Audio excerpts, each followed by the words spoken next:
Well, he's accused of murdering a teenager inside a Vancouver McDonald's. Now, a second mental health evaluation confirms that David Sullivan is competent to stand trial. K2's Brian Barker was in the courtroom this morning. He's live in Vancouver with more. Good afternoon, and there was a lot of doubt about whether this trial would move forward at all. Remember, this is the same guy who allegedly told police he wished he'd stayed home with his stuffed animals instead of allegedly going to that McDonald's and allegedly murdering Anna Svidersky. He suffers from schizophrenia, but that doesn't mean he can't come here and stand trial. Her brutal murder made international headlines. 17-year-old Anna Svidersky was working the night shift at McDonald's when police say David Sullivan walked in looking to hurt a woman. The convicted sex offender allegedly stabbed Svidersky, who was a complete stranger, and then ran off.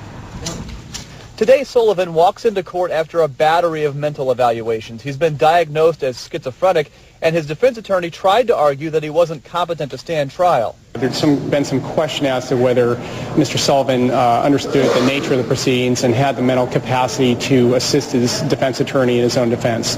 But two independent tests have found Sullivan competent to stand trial. It's a finding that may allow Svidersky's family closure. Sullivan is charged with first-degree premeditated murder. Our office has made a filing decision to file premeditated murder. We would not be able to do that if we did not believe that there wasn't sufficient factual information from which a jury could find him guilty. But even though he admits to being competent to stand trial, Sullivan doesn't admit to being sane at the time of Svidersky's murder. He's pled not guilty by reason of insanity, a plea that could help him escape the death penalty.